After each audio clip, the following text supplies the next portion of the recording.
have got an incredible guest. The show is just getting started. We have somebody that has worked on massive titles like last year's Game of the Year winning God of War. It won so many accolades. Also worked on Spider-Man, Marvel Spider-Man, working on Mortal Kombat, or probably wrapped up on Mortal Kombat because it's going to be here, Mortal Kombat 11, very soon. Please welcome to the stage, Eric Jacobus. Yes. How are you? Yeah, thanks for having me. Good to have you. Yeah. Look at that epic beard. Holy mackerel. Thanks. Are you trying to beat Kratos? No. I just every time I think about shaving, I just say no. I want to grow one of those, man. Yeah, you can. Just say no. Just say no. Just do it. That's it. Oh, man. It's awesome. Yeah. So you are a stunt performer and an actor, and you wear the performance capture suits. That's right. Yeah. How did you get into that line of work?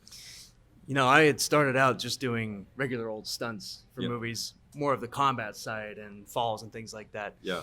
And then I did this series called Tekken in Real Life, where I took Tekken characters and I took their move lists, and I would just copy their moves in the garage. It was on YouTube, right? Yeah, that's right. I saw some of those. It was amazing. Thank you. It was just a way to stay in shape. Yeah. And it was kind of this fun thing with, these Tekken characters. People motion captured these Tekken characters, sure, right? Yeah. So I said, okay. So it was possible. Yeah, it was definitely possible. So I just reverse engineered them and put them back into real life. And I really just did it for fun and to get some YouTube views, which I did. I got. Did you do it with your friends or did you just do it by yourself? I was all alone in a garage with a GoPro for a year doing this. And, it goes viral and it trends on Facebook. And I was like, this is cool. My wife's asking me, when are you going to start getting some real work here? It's been about 8 months since your last job. And I went, I don't know. And that's when Bruno Velasquez from God of War, the animator on God of War, he emailed me and he said, hey, you know how to move like a video game character. Wow. And I said, wait a minute. What are you talking about? And I realized that that's what I had sort of been training myself to do with these Tekken in Real Life videos. So that job was a real blessing. So thank God. And, Thank you, Bruno. So clearly you're a gamer then. You had already started with a love and a fascination for the medium?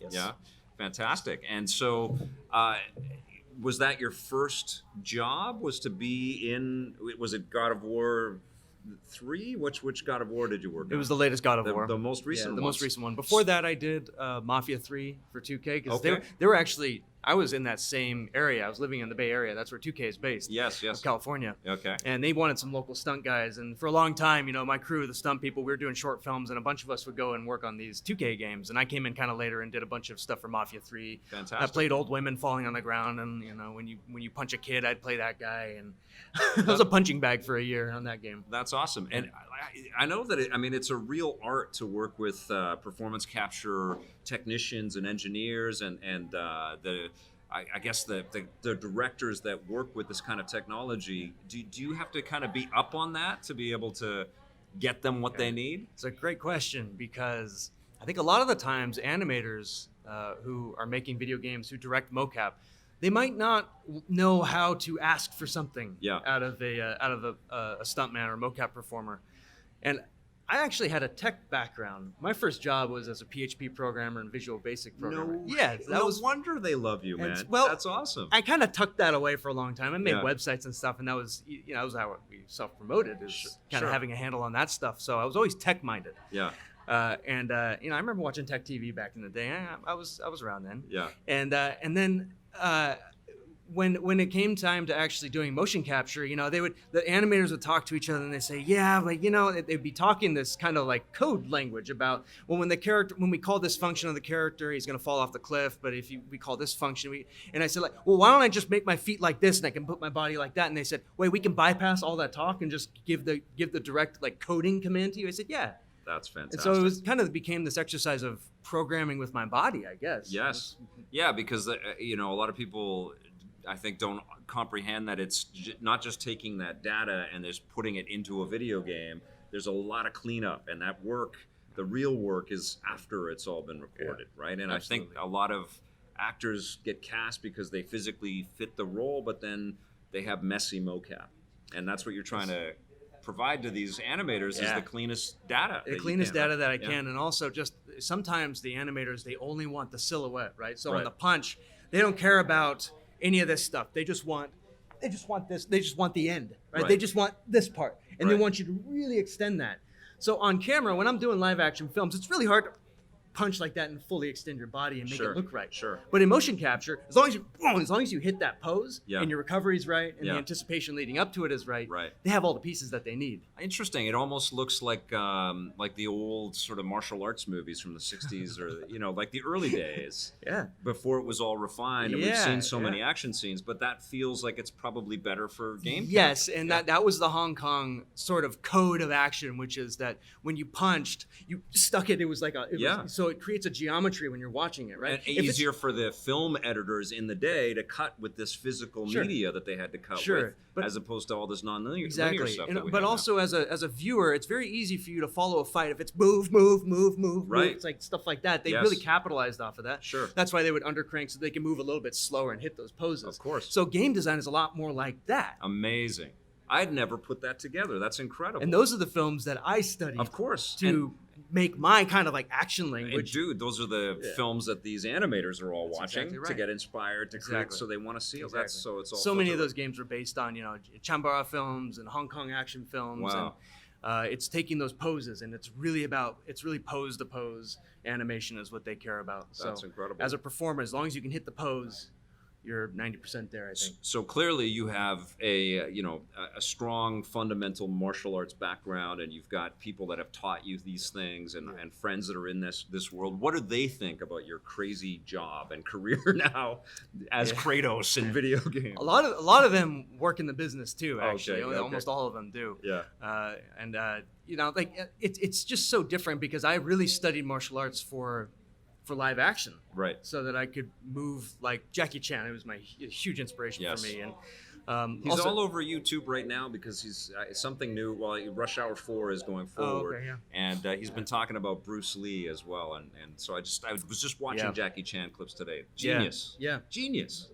Yeah, and I really wanted to take kind of his movement style, and the comedy was a part of that too. But just really kind of the action model. I really wanted to learn that and learn how these guys moved the way that they did to kind of create whatever that was in Hong Kong films that it really set it apart from everything else in the world too. You think about it, it's a city of 6 million people making globally successful films competing against American martial art films. It's a huge deal. Yeah. There's something that they did right. Yeah. So I just studied that to no end. So when did you start?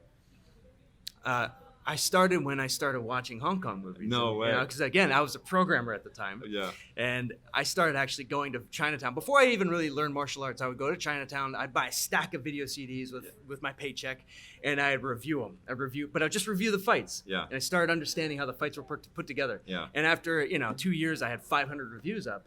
And I had an audience kind of following me. Yeah. And I said, well, what if I could just go out and try and make one of these things so that I kind of understand how they put them together. Yeah. And I didn't really know how to move. Yeah. So I learned martial arts at the same time. So did you go to dojos to learn You know, stuff? I had gone to some when I was younger, but Yeah. like the real training for this was began through the then. visuals. Yes. Yeah. And so you were mimicking things that you were watching in games and in front of the camera. Exactly. And also learning, when I would learn a kick, I would take a Taekwondo class, right? Yeah. And they would teach me the kick. And then when I'd go and I'd try the kick on camera, the kick wouldn't look good from certain angles.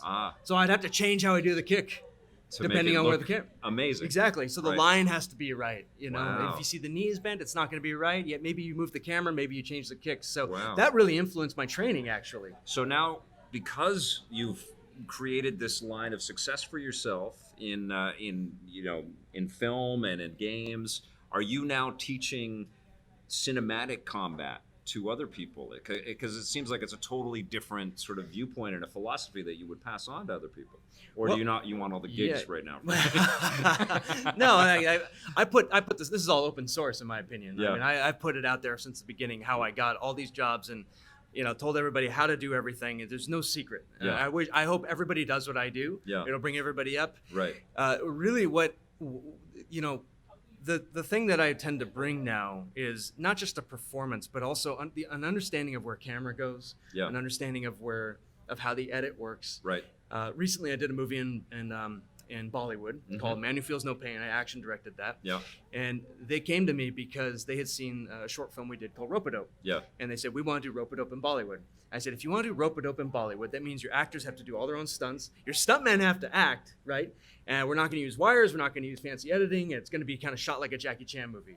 And that is totally against the type of Bollywood. Right. And they totally went for it. And so I sold them on a package. I didn't sell me. I said, this is a package that we're selling. It's Right like a on. vision. That's and they awesome. totally went with it. They even used my edit on the fights. I mean, So couldn't then have gone better. when you go onto a project like that, it's like you go to train the actors Yes. and you work with them for Yeah. weeks before you go to camera? Is that I the didn't idea? train the actors for that. The stuntman named Pratik trained the actors for that. Yeah. But we were watching them train too, and Yeah. kind of developing the action in the U.S. and pre-visualizing all that with our team. Wow. And then two of us went over there. Dennis Rule and myself. We went over to India, auditioned like 100 stuntmen. Yeah. Taught them a new way of kind of moving, because in Bollywood the action language is so different Sure. than everywhere in the world. Sure. And really what we wanted to do is, I didn't want to make a Hong Kong movie in Bollywood. That's Yeah. not really what I wanted to do. I Yeah. wanted to do the raid in Yeah. Bollywood. You know what I mean? I was just going to ask you about the raid. Yeah, which is like Yeah. you're taking an industry that has this kind of legacy of how it does action, and their action's fun. Yeah. But we wanted to do something very grounded. Yeah. It's about a guy that feels no pain. Yeah. And we didn't want any wires. And every time somebody suggested, hey, why don't we do a wire backflip kick? I said, no, you'll lose everybody at that point. Yeah. We're doing a grounded movie. Trust me on this. Yes, And we yes. stuck to our guns there. Yeah, I want. What's Gavin Edwards or it's Gareth- not, is it Gareth Edwards? That Gareth did the Evans. raid? Gareth Gareth- Evans. yeah. Yes, I get him and Edwards Yeah. who did Rogue One. Yeah. Both incredible Yeah. directors. Yeah. But yes, I want the raid director. Gareth Evans. Gareth Evans. Gareth Evans. Yes, I want him to make a super. I would love him to make a Batman movie. Yeah. That'd be incredible. Yeah. Love those. So let's talk about Kratos and this new vision Yeah. of God of War. As a gamer, I'm sure you played the previous God of I War did, games. yeah. And they're I did. amazing games. But did you know what they were doing with this new God of War? Did you have a sense of it being this seminal, game of the year caliber game? I'll tell you the story of how it happened, right? Yeah. So I was doing this Tekken in real life in my garage, and our savings is dwindling. We've got a son, Yeah. and he's 6 months old. We're getting near the end of our financial rope, and I get that call, and I said, they didn't tell me what the game was really. Yeah. And so I went in, and I said, what's the game about? And he said, you're playing a bearded man protecting your son. Wow. And I said, that's I want this job more than anybody in the world right now. Give me Nice. the axe. I want this job so bad. That is amazing. Yeah. So the gift the animated gift that I used yesterday of Kratos yelling, was that you? If that was a cinematic, that may have been me. It That's may have so been. cool. I mean, Yeah. everybody uses that Yeah. thing now. Yeah. Ah, that- Sometimes it's hard to know because Yeah. I came in a little bit late. I did the combat form in game, Yeah. and then but you have an actor playing him during cinematic scenes too. And You have Yes. a voice for him. Right. Yeah. Yeah. It takes a village to Yeah, build these that's characters. right. Yeah, it Did, does, did you get was Cory Barlog in the room, and was he? I never worked with him. No. No, I was only working with the animators. Okay. And they were focused on, the in-game stuff, especially the animators, and also Dory, who did the cinematics. Right. Whenever there was an action scene, I'd be there for that. Yeah. Sometimes playing Balder as well. Right. Incredible character too. Yeah, that was a lot of fun. I mean, like Kratos and his relationship with his son, I think, is the heart of it. But the soul of it is the way that he interacts with the smaller cast of characters that resonate. Man, they're just all so powerful. He's a very. I really felt bad for him. Yeah. In that game, playing him, I was figuring out his story, and I asked, do we have to kill him? Spoiler alert. So you were playing both Kratos and Balder. So both sides of that fight. Yeah, right? not in the cinematic. So if we needed somebody smaller than Kratos, then Yeah. I would play the smaller guy, and then Chris J would play Kratos. Okay. And Chris Judge. Yeah, Chris Jai White. Oh, okay, Chris Jai White, not Yeah. Chris Judge. Not Chris Judge, Who no. who did the voice Who did the voice, who did that's an right. incredible job as Yeah. the voice. Chris Jai Alex, excuse me, not Chris Jai White. Chris Okay, Jai so Alex. You gotta use his name right. so you're playing the new God of War clearly as a fan of game. How do you feel when you sit down and you pop the game into your PlayStation 4 and you're Oh, I sitting did there? this. It saved your career. It put you on track here, and it did a lot of things in your life. How does it feel to sit there and play that game? It was the most surreal gaming experience I've ever had. Yeah. Because I'm getting really into it, and I'm playing it months after it came out. Yeah. And I finally have some time to sit down and play it. When you have a family, it's hard, but Yep. I sit down and I start playing it, and on the one hand, I'm getting really into it, and on the other hand, I'm seeing times when, oh wait, that was me 2 years ago.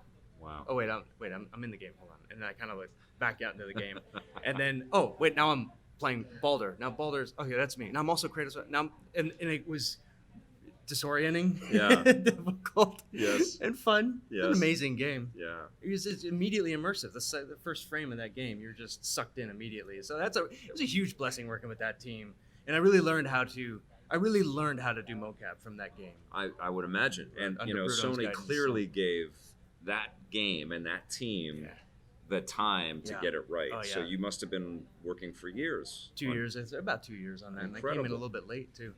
And so now you've done work in film and you have an appreciation for where the camera's got to go. You're working with, you must be imagining some kind of, you know, capturing this data and using it across media, like making it a movie character that also you can play. It's really an interesting idea. Yeah. Because if you think about where previs is going right now, Sure. pre-visualization, I mean, you're basically building 3D models a lot of the time Yep. in previs, and then you shoot your film using the previs, and then you can still take those previs assets and make a game out of it now, and Yep. and it can all kind of be plug and play. Yep. It's almost like an Adobe suite that just keeps on expanding into previs and game design and all this. I mean, you can kind of imagine the Adobe kind of catalog going like this at some point. Well, I mean, you can imagine a future where you know, see some kind of real-time generated, you know, Absolutely. Jackie Chan that looks exactly photoreal from when he was a young man, and then someone hands you the controller and you can play the sequence off of that scene. You know? Yeah, and that sort of immortalizes actors in Yes. entertainment Yeah. also, and you see it a lot with facial scanning, like you know, with Death Stranding. It's like these are actors in a game for That's sure awesome. now, and Last of Us is the same way. And that's really going to change the landscape. And I think that bridge between cinema and games is pretty much fully closed now. That's crazy, right? Yeah. You could argue that Mortal Kombat was one of the first games to kind Yeah. of sort of scratch Totally at was. that. Totally, right? And totally was. So you're in Mortal Kombat 11. You can't tell us too much, but what's that experience like? Is it the same? Like, is it you know, like a direct comparison to what you did with God of War? Same kind of vibe, same professionalism, or is it a different vibe? Yeah, same professionalism, just a totally different culture. I mean, Yeah. look at the difference between the two. God of War is very mythological and dramatic and heavy. Yeah. And then Mortal Kombat is like Technical. It's like a punk rock band. You Yeah. know what I mean? Or Yes. like it's like Big Trouble in Little China meets Freddy Krueger. You know what I mean? Yeah. And like that culture there is it just kind of spawns and it comes from a lot of it comes from Ed and from Carlos and you know these guys that really put their signature on everything. So you know? were they there? Yeah. Oh yeah. Yeah, That's I awesome. got to learn how to do Raiden's in-game from Raiden himself. Wow. Carlos, yeah, Amazing. Carlos Pacina. So, and it was amazing working with him. So in a game like, I mean, you played a couple of characters on in God of War, more than two, or yeah, and in a game like Mortal Kombat, are you doing a whole bunch of different characters? Yeah. Yeah. Can you tell us any of them? Yeah, Or yeah. Raiden, Cage. These are the in-game. Yeah. So Raiden, Cage, Kano. A few more. Yeah. That's awesome. Yeah. Yeah. Collector. Yeah, we can't. I can't get spill into the the beans entirely, yeah, but- because they haven't Yeah. revealed every single Yeah, I character can't- that's going to can't be talk in about there. all of them, but, yeah. So you started your career by mimicking a video game Yeah. and making a movie segments from that, and now you're in arguably some of the biggest video games. Well, some of the biggest video games that are out on the market today. How does that correlate? How do you make sense of that in your mind? It must be so surreal. It's a blessing. Yeah. It's just every day I just count my blessings in this industry. You know, I thank God, I thank my family, and these people that put these amazing games together. They gave me a chance too, because really, like, I came in through the back door. Yeah. I didn't cross the threshold the right way. Well, that's the beautiful thing about games, and I talk about this all the time with the students here at VFS, but also with my audience, is that if you bleed for this business, if you really love it, there's lots of really interesting ways, and the jobs are all over the map, right? Like you probably couldn't even conceive that there was a career for you as an artist building fighting sequences in a game. And the amazing thing now, I mean, when you in the tech entertainment world, if you can take, when you can harness the tech and you take your skill, you can make a job. Yeah. You make a new job. I mean, that's how the game industry keeps on building. Is that like, you'll have layoffs, but then a lot of those folks will say, well, I spent all this time building this tool in Maya. I'm just going to sell that thing, and then boom, that becomes an economy. Yeah. And that's why the game industry outpaced Hollywood very quickly. Yes. And you're talking about the game industry is young, and Hollywood goes back before film. I mean, Yeah. really, the model goes back to, theatrical stage plays. Totally. And the fact that now like games have already shot past it, I think it's because it's such an economy of scale. Yeah. There's no limit on imagination in games, right? I mean, like what we do in movies, and movies are incredible in lots of other ways, but it's trying to create an unrealistic situation and make it believable to us and make it real. With video games, we don't care if it's believable. We can be a Norse god beating up another Norse god and drop mountains on them and feel that power and believe it. Yeah, it's incredible. As long as they put it in your hands like this. Yeah. I mean, this really bridges the gap between the player and the character more than cinema. Nice. You know what I mean? Yeah. So it's like you can take way more liberties, sometimes in the wrong way. Yeah. Let's be honest. Yeah. But it's this enormous power. I think game developers are actually starting to wrestle with it. Like, how much power do we really want in this world? Yeah. And maybe we need to dial something back. Maybe we need to push it a little bit. Sure. I mean, that's one of the great things about God of War is that it gave you lots of moments to think about it all. Yeah. And there was as a father too, it must be so surreal that on those levels to be a dad and recognize that Kratos is recognizing that he has to be a father too. It's not just all kill everything. Yeah, and we would do some navigation mocap days where Jade Kwan would be the double for the boy. Yeah. And I'd be interacting with this kid, and it didn't matter that it was a female playing a boy. It didn't matter. Like you're in it, and it was really, it was surreal. Yeah. And it's so enjoyable. Yeah. Yeah, the emotion carried across all of that. And I told Corey when I interviewed him, like, I didn't expect a God of War game to make me well up. I did not expect to be, emotionally impacted like it did. Yeah. So what is next for you? Mortal Kombat comes out momentarily.